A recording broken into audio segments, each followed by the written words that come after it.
Right, good morning. I'm outside today. Thought it might be a nice idea just to video the progress on my mash tun build. This used to be my 50 litre Thermo Pot FV. Nothing unusual in that. The inside is bog standard. There's no taps inside. Fully insulated, standard Thermo Pot. So you've got the outer skin and the inner skin, and it's got insulation all over it. Nothing unusual in that. But what I've done with this Thermopot, as I said, it was designed for an FV. I'll just take the lid off. There's nothing, it's bog standard as it is, but if you have a look around here, you may see there's a couple of elbows sticking out of it. Now, why is there a couple of elbows sticking out of it? The solution, or the answer is, if you have a look on the bottom, there's no stainless steel disc. So what I've done with this one, and what I do with most of my Thermopots, which I'm turning into FVs, is to take the bottom disc off. I then scoop out all the insulation, which is about an inch thick, in between the two stainless steel pots. I then get hold of a copper 10mm or 8mm tube, wire wound tube. I then put the coil and I thread it all the way up to the pot itself. I terminate one end here and I terminate the other end down here. Now what this gives you is a flat bottom fermenter with a jacket around it, which you can pump cold or hot water around, which makes it very useful for temperature control.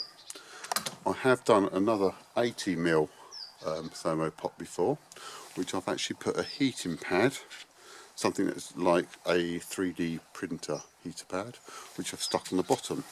So then the jacket just supplies cold water and the heating pad obviously provides heat. Now this type of flat bottom FV is very useful if you're using a Yorkshire square yeast, where you don't really want a conical design to the bottom. You just want a nice flat bottom, and the yeast can do their work as they're supposed to do in a Yorkshire style way.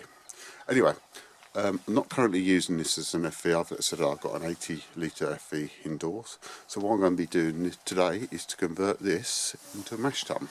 So that would involve drilling holes in the bottom, putting a bottom drainer in, and putting a false bottom into the actual thing. So more of that later on when I've started work. Right, the first stage is to mark the centre line of where you want your tap to go. Now to do that, I normally measure between that and that to get my centre point, and then plumb it down using a plumb bob and mark a line down here. So I know that it's very symmetrical. Now I'm going to use this tap, which is a fairly heavy duty tap, and you might have noticed it's got a triclover end on it. Very good reason for that, I'll explain later. But what you don't want to do is mount this hole too far down, so that if you ever put this pot on a flat surface, that comes in contact with the surface first and the pot is like that, slightly exaggerated, but that's what can happen. So I normally mark that point first, put this on, and then mark the absolute centre line I can get away with. Very important to do that. More progress later. Now I've turned the pot over and I've started cleaning out the insulation from the bottom so I can get access. So I'm going to put a bottom drain into this, so I want access to the inner pot.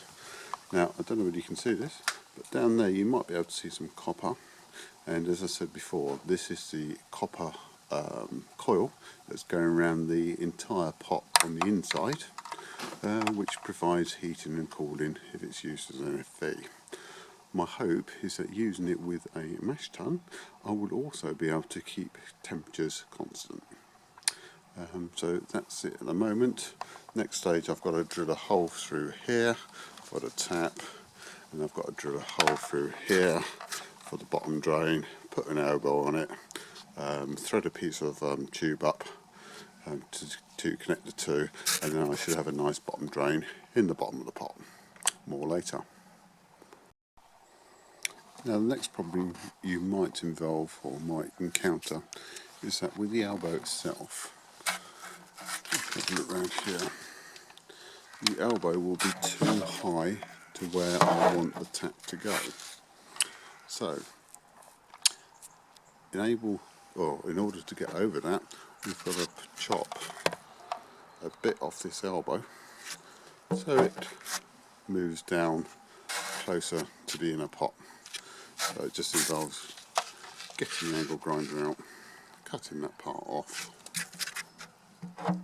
and it will sit quite nicely on that. The bottom of that, when the hole's drilled, just goes into a through deck fitting. So then that screws up. You can see that. So that screws onto there, and it should provide just about enough height. I've done enough of these to know that it will work. More later. Right, what I've done now is, as I said, I've had to grind off the bottom part of this elbow. As you can see, it looks totally different to this bit. I've just taken the collar off, but I've left just enough thread in there so that the